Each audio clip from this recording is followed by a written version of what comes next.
तो और भाई लोग क्या हाल चाल है? ठीक ठाक, सब बढ़िया। तो थंबनेल देख करके पता चल ही गया होगा कि आज हम लोग क्या पढ़ने वाले हैं।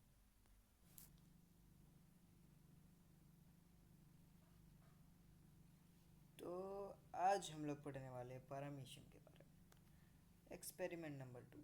और डेट पे बिल्कुल भी ध्यान मत देना, मैं पहले ही कह चुका हूँ, क्योंकि ये मेरा कॉलेज का बनाया हुआ है। ठीक है, ध्यान देना है तो टॉपिक पे ध्यान दो बस। तो मैंने इस बार थोड़ा अट्रैक्टिव करने का कोशिश किया है, जिससे कि आप लोगों को पढ़ने में थोड़ा मज़ा आए और ऐसा लगे कि सब कुछ लिखा हुआ ही नहीं, बल्कि कुछ ऐसा कि जिसमें मेहनत किया गया हो। थोड़े ऐसे कलरफुल पॉइंट्स मैं लेकर के आया हूँ पैरामीशियम के ऊपर। तो वीडियो को लाइक ज़रूर करना, सब्सक्राइब ज़रूर करना, कमेंट तो करना ही, फालतू का कमेंट मत करना। बस जहाँ समझ में नहीं आ रहा है, कोई टॉपिक या कोई क्वायरी हो तो बस उसके लिए कमेंट करना। ठीक है, वीडियो पसंद आए तो लाइक ज़रूर करके जाना, ताकि मुझे मोटिवेशन फील हो और मैं और वीडियो आपके लिए लाता रहूँ। तो सबसे पहले हम यहाँ पे पढ़ेंगे इसके एम के बारे में, क्लासिफिकेशन के बारे में, हैबिट एंड हैबिटाट के बारे में, डिस्ट्रीब्यूशन के बारे में, और कुछ की पॉइंट्स हैं, और ये प्यारा सा डायग्राम। नेक्स्ट पेज में पढ़ेंगे पैरामीशियम के डायग्राम के बारे में, और फिर वही कमेंट्स और आइडेंटिफिकेशन, जैसे कि हमने अमीबा में पढ़ा था वैसे ही ये भी एक तरीके का प्रोटोजोआई है। हमने अमीबा में पढ़ा था कि वो क्या होता है कि उसका जो शेप है वो डेफिनेट नहीं होता है। Size and shape can be very, but in this case amoeba का शेप जो होता है वो डेफिनेट होता है। और लास्ट में मैं आपको हैंड रिटन नोट्स भी दे दूंगा, जिससे कि आपको पता चल सके कि कॉपी या प्रैक्टिकल कॉपी में कैसे लिखा जाता है। मैंने पहले ही आपको कह चुका है कि प्रैक्टिकल कॉपी में कैसे लिखा जाता है उसके ऊपर कमेंट कीजिए, ताकि मैं वीडियो बनाऊं। अगर आप लोग को नीड ही नहीं है उस वीडियो की तो मैं क्यों ही बनाऊंगा, है ना? तो ये बात है, ये मुझे ऐसा लगता है। अगर आप लोग बोलोगे तो मैं बनाऊंगा, नहीं बोलोगे तो मैं क्यों ही अपना टाइम वेस्ट करूंगा। और ये रहा, तो टोटल 6 पेज है, काफ़ी अच्छे से समझ में आएंगे। काफ़ी जो वर्ड है वो काफ़ी सिंपल यूज़ किए गए हैं। The words used in this PPT, या फिर तुम्हें जो भी समझ में आए, इज़ वेरी वेरी ईजी, लेंदी बिल्कुल भी नहीं है, टॉपिक बहुत आसान है। तो पैरामीशियम है एक तरीके का प्रोटोजोआ। एम अगर लिख रहे हो, अगर ये एग्ज़ाम में आ जाता है लिखने के लिए, या फिर प्रैक्टिकल कॉपी या नोट्स बना रहे हो तो कैसे लिखोगे? To study the museum specimen protozoa. ऐसा मेरे सिलेबस में लिखा हुआ था। अगर तुम्हारे सिलेबस में कुछ और है एम के जगह में तो तुम वो लिख सकते हो। उसके बाद एम के बाद क्लासिफिकेशन लिखना है। पीसीओजी मैंने आपको पहले ही बताया है, ऐसे याद रखो। PCOG phylum, class, order, genus. Phylum protozoa, class ciliates, order नाम थोड़े कॉम्प्लिकेटेड हो सकते हैं, बट प्रोनाउंसिएशन धीरे धीरे सही हो जाएगा पढ़ते पढ़ते। हाइमेनो स्टोमैटिडा, इसका प्रोनाउंसिएशन ये होता है। फर्स्ट टाइम में थोड़ा दिक्कत होगा, बट फिर धीरे धीरे जैसे कंटिन्यू रहता है हर चीज़ ना, तो काफ़ी स्मूथली वर्क करता है। बट बीच बीच में कुछ छूट जाता है ना, तो फिर वो दिक्कत करता है। और जीनस पैरामीशियम, अगर आप लिख रहे हैं कॉपी में तो आपको पता है कि पैरामीशियम के नीचे हमें अंडरलाइन करना है। Habit and habitat next topic. Paramecium is free living, unicellular. It is commonly found in fresh water such as ponds, lakes and stagnant water. कुछ कुछ कॉमन हो सकते हैं, क्योंकि दोनों अमीबा एंड प्रोटोजोआ क्या है कि प्रोटोजोआ है, तो कुछ कुछ चीज़ें दोनों में कॉमन हो सकती है। जैसे कि अभी यहाँ पे पता चल रहा है हमें पोन्स लेक्स और स्टेगनेंट वाटर। तो अमीबा भी यहाँ पे कैन बी फाउंड होते थे, पाए जाते थे, और यहाँ पे पैरामीशियम भी पाए जा रहे हैं। और ये जो है रिच इन ऑर्गेनिक मैटर, ठीक है। डिस्ट्रीब्यूशन के बारे में देखा जाए तो paramecium is world wide, found worldwide. Paramecium is found worldwide. It is commonly present in fresh environments. तो फ्रेश इन्वायरमेंट्स में पाए जाएंगे। अगर इन्वायरमेंट पॉल्यूटेड है तो मे बी ये पाए ना जाए। ओके, की पॉइंट्स देखा जाए तो फ्री लिविंग यूनिसेल्यूलर ऑर्गेनिजम्स हैं, यूनिसेल्यूलर ऑर्गेनिज्म है। यहाँ पे प्रोटोजोआ भी मीन्स पैरामीशियम और अमीबा दोनों यूनिसेल्यूलर ऑर्गेनिज्म है। Fresh water pond and lakes में पाए जा रहे हैं। सिलिएट्स हैं। सिलिएट्स का कहने का मतलब है कि अमीबा सिलिएट्स नहीं है, क्योंकि उसके जो आउटर सरफेस में इस तरीके का जो है ना ये सीलिया बना हुआ, तो यहाँ पे पैरामीशियम में देखने को मिलता है, बट जब आप अमीबा पढ़ते हो तो वहाँ पे देखने को नहीं मिलता है। तो इसे सीलिएट्स ऑर्गेनिज्म कहते हैं हम लोग, है ना, क्योंकि इसमें सीलिया प्रेजेंट है। बिलोंग्स टू सीलिएट्स हैविंग सीलिया, जिसके पास सीलिया होते हैं। Has contractile and food vacuoles, इनके पास भी कॉन्ट्रेक्टाइल एंड फूड वैक्यूल्स होते हैं। ये एक तरीके के इम्पोर्टेंट म्यूजियम स्पेसिमेन होते हैं स्टडी के लिए। तो फर्स्ट पेज में हमारा इतना ही कुछ था। एक बार देख लो अच्छे से। हमने पढ़ा एम क्या होता है, क्लासिफिकेशन क्या होता है, phylum, class, order, genus, protozoa, ciliates, hymenostomatida, paramecium and habitat, कि ये फ्री लिविंग होते हैं, यूनिसेल्युलर ऑर्गेनिज्म है, can be found in fresh water, ponds, lakes and stagnant waters, rich in organic matter. Distribution होता है worldwidely, it is commonly present in fresh water.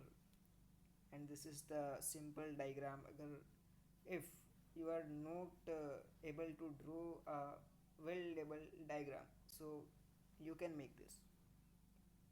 You can make this a slipper like body. Slipper like body means चप्पल के आकार का, ठीक है। Hindi English दोनों को प्रायोरिटी देना है हमें, क्योंकि दोनों ही काफ़ी हमारे इंडिया में तो दोनों ही काफ़ी वेल नोन लैंग्वेजेस हैं जिनको हमें जानना ही चाहिए, प्राइमरी लैंग्वेजेस में आते हैं ना। अब तो खैर इंग्लिश आ चुका है। अब सेकंड पेज में मैंने आपको बताया था कि डायग्राम कभी भी एक्सप्लेन करते हो तो बीच में करो या फिर लास्ट में। तो paramecium the amazing ciliate, you know ciliate क्या होता है, मैंने आपको भी बता चुका है सीलिएट क्या होता है। तो सीलिया प्रेजेंट होते हैं for movement and feeding glowing particles. तो बार बार में इस तरीके का सीलिया प्रेजेंट होता है, ठीक है, इसलिए इन्हें सीलिएट कहा जाता है। पेलिकल प्रेजेंट होते हैं आउटर मेम्ब्रेन में ये सीलिया होता है, और पेलिकल कॉन्ट्रेक्टाइल वैक्यूल होता है ये। Osmoregulation of filling and emptying level diastole systole means water जो होता है वो ये पूरे में ये करता है, ठीक है। तो ये आपको समझ में आ गया होगा, वाटर पूरे में रेगुलेट करता है, osmo regulatory.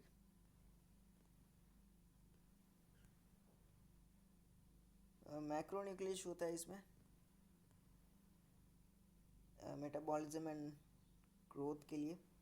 Large kidney shaped, तो यहाँ पे देखो किडनी शेप्ड है ना, तो ये है macronucleus. Micronucleus, macro and micro तो आपको पता ही होगा, MICRO, micro means very small, and MACRO macro means large, इतना बस पता रखो, ठीक है। तो micro means very small and macro means large, okay. Micro organism में बोला जाए तो माइक्रो ऑर्गेनिज्म पता है बैक्टीरिया, वायरसेस। मैक्रो ऑर्गेनिज्म में बोला जाए तो थोड़े large, multi cellular, not single cellular, okay. तो ये पता हो। ओरल ग्रूव होता है फूड एंट्री के लिए स्विप्स बैक्टीरिया इन, जिससे कि बैक्टीरिया भी अंदर चले जाता है। भाई यहाँ पे तो कोई किया हुआ है नहीं, मे बी यहाँ पे सीलिया ही हो, है ना। और ये रहा हमारा, ये भी नहीं किया हुआ है, तो ये छोड़ देना, या तो फिर इंटरनेट से फ़ोटो देख लेना। ओरल ग्रूव होता है यहाँ पे एक फूड एंट्री के लिए, ओरल ग्रूव यहाँ पे भी दिखा रहा है और यहाँ पे भी। साइटोस्टोम होता है सेल माउथ, मीन्स इसका माउथ, मतलब इधर से कुछ ऑर्गेनिक मटेरियल जाते हैं या फिर कुछ इंसेक्ट्स वगैरह, क्योंकि ये माइक्रो होते हैं ना, माइक्रो ऑर्गेनिजम्स होते हैं, सिंगल सेल्यूलर तो माइक्रो होंगे, तो इधर से कुछ पार्टिकल्स या फूड पार्टिकल्स यहाँ पे आया, है ना। 1 मिनट में इरेज कर लेता हूँ सर कुछ।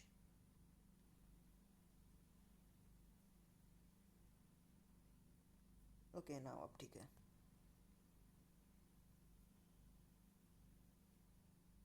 ना अब ठीक है, अब बेटर दिख रहा है ना। तो मैं कलर चेंज कर लेता हूँ। तो मान लो इधर से फूड पार्टिकल गया, पेंसिल कहाँ गया भाई। हाँ, तो मान लो इधर से फूड पार्टिकल गया और इधर से ओरल ग्रूव से होते हुए यहाँ पे आया माउथ में, सेल माउथ, और फिर यहाँ से इसके बॉडी में पूरा चल गया। फिर यहाँ पे क्या हो गया, फूड वैक्यूल्स हैं tracing the digestive path, colour coded cyclosis with path halogen digestion stages. मतलब फूड वैक्यूल्स जो होते हैं वो क्या करते हैं कि खुद में ट्रैप कर लेते हैं जो भी फूड वैक्यूल्स के फूड मॉलिक्यूल्स जो भी गए, और इनके अंदर में कुछ एंजाइम्स होते हैं, वो इसको क्या करते हैं कि डाइजेस्ट करने में काम करते हैं। डाइजेस्ट करने में काम करते हैं, उसके बाद फिर वो क्या होता है कि सारे पार्ट्स में इसको ट्रांसपोर्ट कर दिया जाता है। ट्रांसपोर्ट करने के लिए इसमें कोई वैसा डेवलप्ड सिस्टम होता नहीं है, वैसे भी लिक्विड फॉर्म में होते हैं सारे, तो बस फैल जाते हैं। एनल पोर होते हैं जहाँ से कि जो वेस्ट मटेरियल वो निकलता है। तो भाई ये मैंने आपको बता दिया इसके डायग्राम को, है ना। और ये मैंने आपको बता दिया है um, classification, habit and habitat distribution के बारे में। आई होप आपको समझ में आ रहा होगा, नहीं आ रहा होगा तो बताना, मैं थोड़ा पढ़ाने का तरीका चेंज करूँगा, क्योंकि मैं थोड़ा ये करता हूँ, बीच बीच में मुझे भी समझना पड़ता है, क्योंकि भाई मैं पहले बता चुका मैं कॉलेज का बंदा हूँ, तो मैं पढ़ भी रहा हूँ तो मैं पढ़ा भी रहा हूँ, तो काफ़ी गर्व वाली बात हो गई, है ना, मेरे लिए भाई, आपके लिए तो नहीं। इसलिए भाई अगर कुछ भी समझ में नहीं आता या फिर मैंने कुछ गलत बताया तो ज़रूर कमेंट करके बताना, गाली भाई मत देना, ठीक है। कमेंट सेक्शन ख़राब हो जाएगा, मुझे तो कोई फ़र्क पड़ेगा नहीं, लेकिन कमेंट सेक्शन ख़राब हो जाएगा और फिर मुझे आपका कमेंट डिलीट करना पड़ जाएगा। तो मुझे नहीं लगता कि ऐसा कोई काम करेगा, फिर भी एक तरीके का डिस्क्लेमर है ये। चलिए आगे बढ़ते हैं।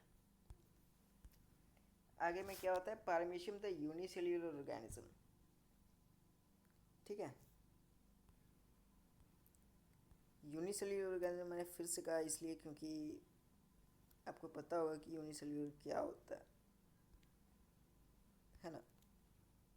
Unicellular organism,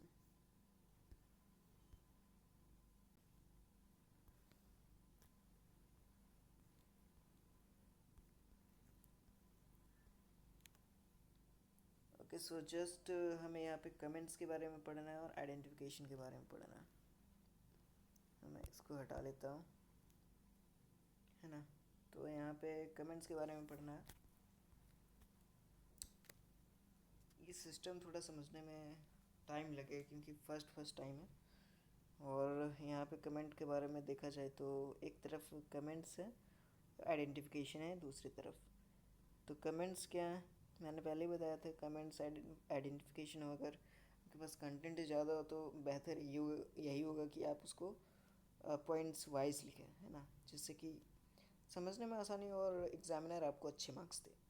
paramecium is a unicellular organism, single celled organism होता है। बॉडी इज कवर्ड बाय सीलिया, आपको पता है, which help in movement and feeding. तो यहाँ पे सीलिया क्या कर रहा है कि वुमेन इन फीडिंग में हेल्प कर रहा है, और अमीबा में क्या करता था कि जो सूडोपोडिया होता है वो फीडिंग में और मूवमेंट में हेल्प करता था। Macronucleus controls daily activities while micronucleus helps in reproduction. तो यहाँ पे क्लियर हो गया, माइक्रोन्यूक्लियस जो है वो डेली के एक्टिविटीज़ को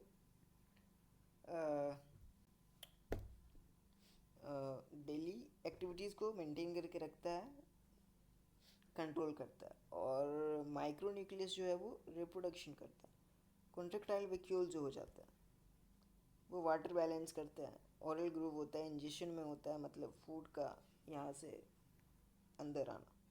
इंजेशन मतलब जैसे कि हम लोग ह्यूमन में अगर देखा जाए तो ह्यूमन इंजेशन क्या होता है, जैसे कि हम रोटी खा रहे हैं तो रोटी को अपने मुंह के अंदर में डालते हैं, तो वहीं पे वो जो प्रोसेस है taking in the food in our mouth, okay, तो it is known as ingestion. Divided into outer and inner endoplasm containing vacuoles and trichocyst. Trichocyst क्या होता है भाई, वो तो सर्च कर लेना, यहाँ पे जो है वो मैं पढ़ा दे रहा हूँ। Identification, body is slipper shaped and has a definite shape. Slipper shaped and has a definite shape मतलब अमीबा में क्या होता है, स्लीपर शेप तो नहीं होता है, बॉडी का कोई शेप ही नहीं होता है, तो क्या ही बोलेंगे, इनडेफिनेट शेप। बट यहाँ पे स्लीपर शेप होता है। स्लीपर शेप कहने का मतलब चप्पल के आकार का, तो ये एक तरीके से डेफिनेट शेप हो गया, मतलब इसका कोई आकार है, बिना आकार का नहीं है। Body is covered with numerous cilia. Numerous मतलब काफ़ी नंबर्स में सीलिया होते हैं जिन्हें गिना जा सकता है, अगर इफ़ पॉसिबल गिना जाए तो गिना जा सकता है, बट ऐसा नहीं कि गिना नहीं जा सकता है। न्यूमरस सीलिया होते हैं, टू न्यूक्लियर प्रेजेंट होते हैं, पता ही है, ये बहुत इंपॉर्टेंट हो गया हमारे लिए। Micro nucleus and macro nucleus बार बार आ रहा है, तो ये याद रखना। टू न्यूक्लियस प्रेजेंट होते हैं, बट अमीबा में, अमीबा भी एक तरीके का प्रोटोजोआ है, बट उसमें सिंगल न्यूक्लियस होता है जो कि पूरे सेल का एक्टिविटी कंट्रोल करता है अकेले। बट यहाँ पे मैक्रो न्यूक्लियस जो बड़ा वाला न्यूक्लियस है ये रहा, तो ये बेचारा क्या करता है कि पूरे सिस्टम को कंट्रोल करता है, और ये छोटा वाला माइक्रो न्यूक्लियस जो है तो यहाँ पे ये होगा, ओके। तो ये रिप्रोडक्शन में हेल्प करता है। Due to its shape and size along with other features it is paramecium caudatum. तो इसका ये साइंटिफिक नेम हो गया पारामीशियम कॉर्डेटम। पारामीशियम का पी जो है वो कैपिटल होगा, बाकी जो पारामीशियम वो जेनस का नाम है, और जो कॉर्डेटम ये स्पीसीज का नाम है, ठीक है। तो कॉर्डेटम पूरा का पूरा स्मॉल में होगा। कॉपी में लिख रहे हो, नोटबुक में लिख रहे हो, तो आपको पता है कि ये अंडरलाइन होगा, लेकिन डिजिटली अगर लिखा जा रहा है तो ये इटलिक्स में होगा। और क्या लिखा हुआ है, की टेक अवे क्या है भाई, paramecium unique structure helps in movement, feeding, reproduction and maintaining balance. अच्छा, remember structure is the key to function. ओहो, इजी बायोलॉजिकल नोट्स। अच्छा ठीक है, बहुत हो गया नौटंकी, चलिए आगे बढ़ते हैं। स्क्रीनशॉट ले लेना, ठीक है। अब ये रहा कैसे लिखोगे उस फॉर्मेट में। पहले क्या है डी, ये एक्सपेरिमेंट में मत जाना, अगली बार से मैं इसे हटा दूँ यहाँ से। एम समझ में नहीं आ रहा तो यही लिख देना, अगर आपको पता है कि एम में आपके सिलेबस में क्या है तो वो लिख देना। Classification, phylum protozoa, class Eliot's, order फिर से बोल देता हूँ, ये काफ़ी कॉम्प्लेक्स है बोलने में। हाइमेनोस्टोमैटिडा, जीनस पारामीशियम अंडरलाइंड होगा। Habit and habitat, paramecium is free living unicellular organism, it is commonly found in fresh water. Unicellular होता है, फ्रेश वाटर में पाया जाता है। Ponds, lakes and stagnant water. Stagnant water मतलब जो वैसा पानी जो जमा हुआ है, ठीक है।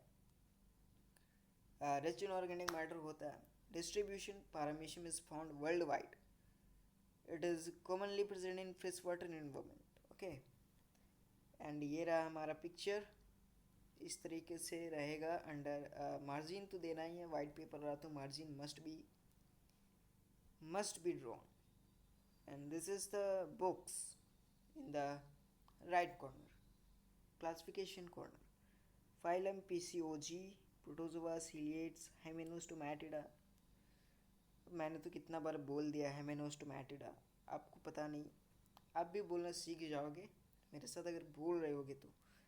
And here anterior end and here the posterior end and anterior contractile vacuole, this is food vacuole. यहाँ पे है micronucleus, macronucleus, cytostome, radial canal, posterior contractile vacuole, anal pore. ठीक है, यहाँ पे बकल कैविटी मतलब जिसको हम लोग माउथ बोल रहे थे वो सब है। तो एक बात ध्यान में ये रखना कि अगर आप ये जो है फोटो डायग्राम अगर आप ड्रॉ कर रहे हैं तो सारा डायग्राम का लेवलिंग एक साइड करना है, इससे दिखने में काफ़ी अच्छा लगता है। और अगर आप एक इधर कर रहे हो, एक इधर कर रहे हो, एक इस साइड कर रहे हो, एक इस साइड कर रहे हो, तो ये काफ़ी बेकार दिखता है, खिचड़ी बन जाता है पिक्चर का। और इफ़ अगर आपके टीचर्स ऐसे टीचर्स होंगे जो कि पढ़ाने में अच्छे होंगे तो वो आपको सजेस्ट करते ही होंगे कि ऐसे करना है। और यहाँ पे ये भी लिखते हुए जाना है। फिगर पारामीशियम का है, species genus name paramecium caudatum, P dot के बाद काउडेटम है, पी मीन्स पारामीशियम। ओके, तो ये आप शॉर्ट में लिख सकते हो। और ये रहा कमेंट्स, मैंने पहले ही बताया है।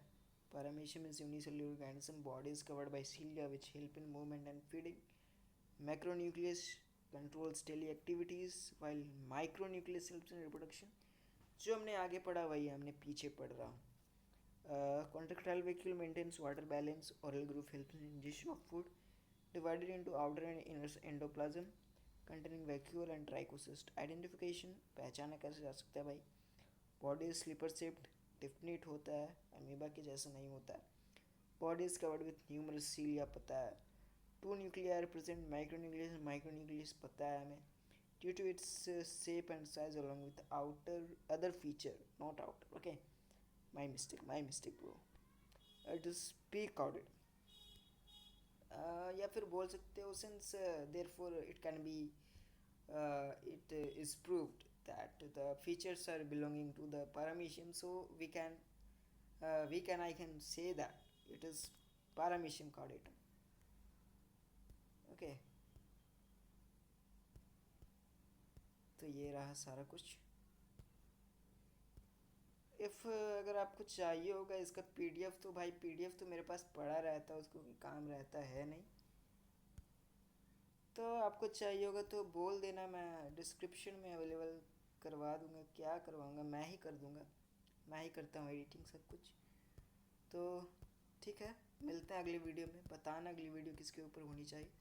अभी तो फ़िलहाल मैं इसलिए ये कवर कर रहा हूँ क्योंकि मेरा एग्ज़ाम चलने वाला है, ताकि मैं अपने एग्ज़ाम में बेटर कर सकूँ।